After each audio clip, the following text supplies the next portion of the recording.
Good morning, doctor. We are from SGD district. In this video, we will presentation about our study project titled Juvenile Idiopathic Arthritis. And then this is our member of SGD district. So we will start our presentation with chapter 1 introduction. Thank you. My name is Clairene and my last 3 digit student ID number is 160.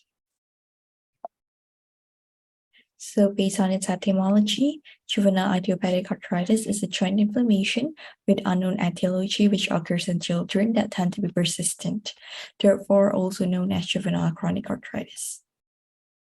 There are 7 subtypes, namely polyradicular juvenile idiopathic arthritis factor negative and positive, oligoarticular GIA, systemic GIA, psoriatic arthritis, enthesitis-related arthritis, and undifferentiated arthritis. The prevalence of this disease is 3.8 to 400 per 100,000 children in Europe, and some of the symptoms are joint pain and stiffness. There are also systemic symptoms, for example, persistent high fever. Some treatments for this disease are non-steroidal anti-inflammatory drugs, glucocorticoids, as well as conventional and biological modifying drugs.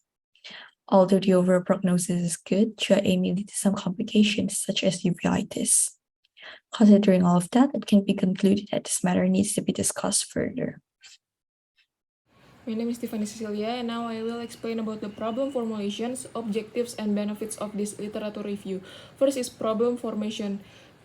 So the problem formulation are: what is juvenile idiopathic arthritis? What is the etiology of juvenile idiopathic arthritis? How to evaluate patients with juvenile idiopathic arthritis? What is the treatment and management of juvenile idiopathic arthritis? How is the prognosis of juvenile idiopathic arthritis? Next is objectives. So the objectives are understanding about juvenile idiopathic arthritis, understanding about the etiology of juvenile idiopathic arthritis, understanding the evaluation of patient with juvenile idiopathic arthritis, understanding about the treatment and management of juvenile idiopathic arthritis, understanding about the prognosis of juvenile idiopathic arthritis. And the last is benefits. The benefits of this literature review is to show the description of juvenile idiopathic arthritis. This literature review covers the definition of juvenile idiopathic arthritis, the treatment, the etiology, the evaluation, management, and also the prognosis of juvenile idiopathic arthritis. We believe that this literature review can improve the knowledge of medical students about juvenile idiopathic arthritis. Okay, next let me introduce myself. My name is Leonyta Augustyne with the last digits 150. Now I'll explain the definition of juvenile idiopathic arthritis, or GIA. It's a general condition that refers to a chronic inflammatory rheumatic arthritis that is common in childhood. And it not only affects joints, but also affect extra-articular structures, including the eyes, skin, and internal organs, leading to associated disability or even death. GIA has an unknown etiology and usually begins before the age of 16 years and lasts for at least 6 weeks. It usually accompanied by a high daily fever that lasts for at least 2 weeks and accompanied by skin rash or enlargement of lymph nodes, liver, or spleen. And that is all from me. Thank you. My name is Anjani from Sudewa with the digit number 148. So I will explain about the clinical manifestation of juvenile idiopathic arthritis. Juvenile idiopathic arthritis occurs in at least one joint for approximately 6 months without other causes experienced by children aged under 16 years old. The clinical manifestation of juvenile idiopathic arthritis such as joint stiffness. The joint stiffness occurs when wake up or in the morning for 15 minutes, and the pain or the stiffness will increase over time and affect the activities of the patient.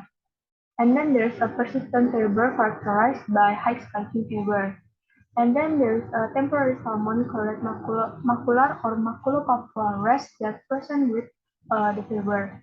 The rash will disappear when the fever is subside.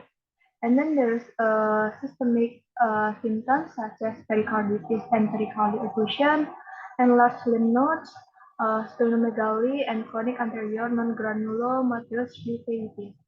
And then the last is there is myalgia and tenosynovitis.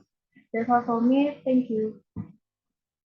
Thank you for the opportunity. My name is Gede Saputra with last digit number of name 018, and I would like to discuss with you guys about the risk factor of juvenile idiopathic arthritis, or GIA. There are a lot of research regarding the risk factor of GIA, and there are even more variables being researched. But as of now, there are mainly 6 factors that have strong correlation with the onset of GIA. First of all is infectious agents, where early infection on neonatum could potentially trigger GIA. The second one is antibiotic exposure, in which long antibiotic intake, especially the strong one, might increase the risk of GIA, the mechanism of which is involving the damage to gut microbiome. Then the third one is C-section delivery, where baby born via cesarean section have higher risk of developing GIA. The fourth one is maternal smoking, where there are a lot of public perceptions saying smoking during pregnancy can cause GIA. It is a bad thing to do during pregnancy, but new research found there are no association between the both. The fifth factor is perinatal influences, in which preterm baby is more likely to have GIA. And finally, the last one is vitamin D deficiency, where numerous research have revealed that children with GIA typically have low vitamin D levels. Thank you. My name is Rania di Parawita with last 3-digit student ID number is 226. So I will explain about the pathogenesis of GIA. Until now, it is said that the cause of GIA itself is still unknown. In general, GIA is a set of diseases caused by many etiological factors such as infection, autoimmune, trauma, stress, or immunogenetic factors. Oligo or polyarticular GIA is an antigen-driven lymphocyte-mediated autoimmune illness characterized by adaptive immune system dysfunction, a mismatch between autoreactive Th1 or Th17 and Treg cells with elevated pro-inflammatory cytokines and reduced anti-inflammatory cytokines interleukin 10 leads to failure of the cell's intolerance to self-antigens that leads to the synovial inflammation cause oligo or polyarticular GIA. By contrast, systemic GIA is an autoinflammatory illness characterized by innate immune system dysfunction like monocyte macrophage neutrophils. Abnormal phagocyte activation causes the production of pro-inflammatory cytokines as well as uncontrolled activation of cytokine networks produced from activated phagocyte and endothelial cells that make a contribution to the multi-system inflammation of systemic GIA symptoms, including fever, skin rash, arthritis, lymphoadenopathy, and hepatosplenomegaly. Thank you for the opportunity. My name is Rosevelani, and I will now presenting about the etiology of juvenile idiopathic arthritis or JIA. So it is thought that JIA is caused by a combination of environmental, infectious agents, and genetic factors. Environmental factors such as vitamin D deficiency, antibiotics exposure, stress, trauma, cesarean delivery, and maternal smoking during pregnancy are potential risks. Moreover, clinical observations suggest that GIA may occur following an infectious disease caused by a virus like Epstein-Barr virus, parvovirus B, hepatitis B virus, and herpesvirus. Bacteria like Salmonella species, Shigella species, and aspergillus can also lead to GIA. Vaccination like meningococcal C are potential risks. The increased prevalence of autoimmune disease among GIA patients suggests that the disease has a genetic basis. These genes are members of family of genes that code for a group of related proteins known as the human leukocyte antigen or HLA complex. The HLA complex aids the immune system in distinguishing between proteins made by the body and proteins made by the foreign invaders such as viruses and bacteria. That's all from me, and now the presentation will be continued by my friend. Hello, my name is Geraldine with the last 3 digits student ID is 100. I'm going to present about the diagnosis of juvenile idiopathic arthritis. There's no specific explanation, so the diagnosis mostly depends on the medical history such as genetic factor, previous trauma or infection, and physical findings such as joint tenderness, swelling, warmth, and painful or limited movement and face range of motion. The diagnosis criteria includes children under 16 years old who have been having inflammation in at least one joint that lasted more than 6 months without any other causes such as trauma or infection.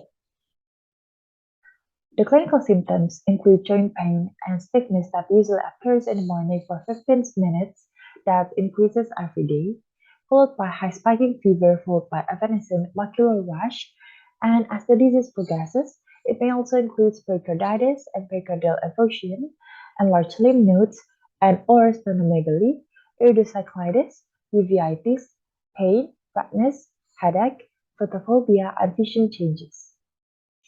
And if it needs any laboratory test, it will be ESR, C-reactive protein test, urine lysis and protein total test, ANA test or ANA test, limited factor test, anticyclic citrullinated peptide antibodies, and human leukocyte antigen. That's all from me. Thank you. My name is Putu Adisti Cecilia Sujana with your last digit name is 241. I will be continuing the explanation about differential diagnosis of juvenile idiopathic arthritis. So depending on the clinical presentation of GIA subtypes, there are differential diagnoses for chronic arthritis is extensive. The differential diagnosis of GIA should therefore take into account infection, other connective tissue disease, and cancer. Septic arthritis, trauma, and hematologic condition must all be considered in the differential diagnosis of a child with acute onset monoarthritis. There is also a possibility that systemic lupus erythematosus or SLE as the differential diagnosis too. The arthritis of SLE may follow that of GIA, but without undertaking serological studies. Its correct diagnosis may be difficult to make until the detection of more characteristic of clinical symptoms of SLE. That is all from me. Thank you. Hello, my name is Wayan Widyasari with your last digit of name 084. So the treatment for juvenile idiopathic arthritis are divided into two categories, including non-biological treatment and biological treatment.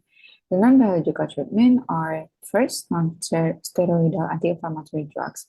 As a first-line treatment, the mechanism of action of this treatment is blocking the production of prostaglandin.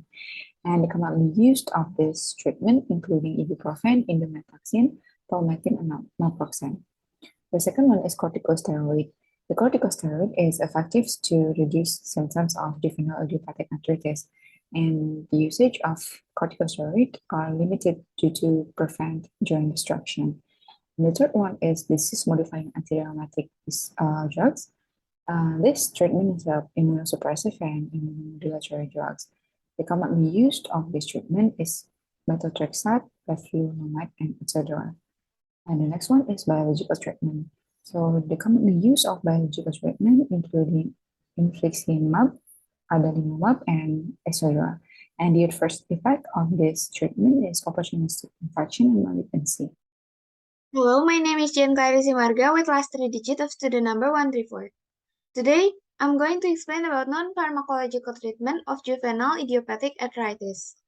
The first is we can suggest the patient to consume enough and balanced nutrition because chronic inflammation such as juvenile idiopathic arthritis can affect growth.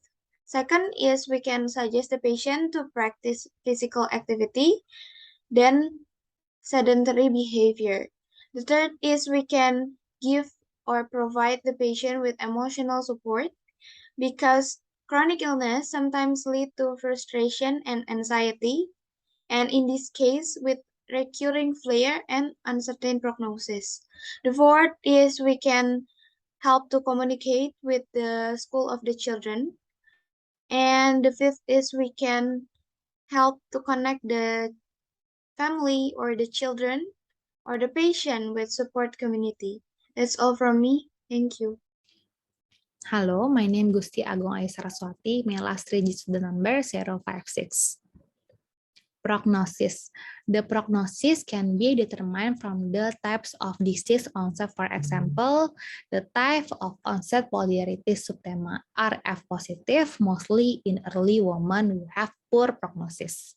The type of onset oligoarthritis subtype I and I positive, mostly young women with a good prognosis, and oligoarthritis type systemic, onset subtype poor prognosis. The prognosis of the disease will differ depending on the subtype of GI experience. Prognosis of GIA will depend on the timing of diagnosis and therapy. Early detection and early therapy will improve disease remission. Therapy need to be given before the occurrence of permanent joint damage and impaired function. That's all for me. Thank you. We'll move into the conclusion. My name is Nathanael Dihardja with the last three digits of my student's number are 216. For the conclusion, juvenile idiopathic arthritis is a chronic inflammatory idiopathic arthritis experienced by children under the age of 16 and occurs in at least one joint for 6 months. The risk factors are clear associations, which includes infectious agents, antibiotic exposure, and cesarean delivery, and unclear associations, which include seasonality, methadone smoking. The pathogenic mechanism are mediator of T cells, monocytes, and neutrophils, the release of T regulatory and T effector cells, and monocytes neutrophil activating. The environmental and genetic factors can be the cause of this disease. The diagnosis features includes symptoms like jaundice, stiffness, fever, salmon color pancreatic rash, and systemic symptoms. And the differential diagnosis includes septic arthritis, osteomyelitis, and SLE. For the treatment, it includes pharmacological, which is divided into non-biological and biological medical treatment, and non-pharmacological treatment, which includes practicing physical activity, consuming balanced nutrition, and emotional support. The prognosis is depending on the disease detection and therapy responses and the disease type of onset. That's all from us. For the last word, we want to thank you with Paramasanti, Om, Santi Santi Om, Wassalamualaikum warahmatullahi wabarakatuh, Shalom, Namo Buddhaya, dan salam sejahtera bagi kita semua.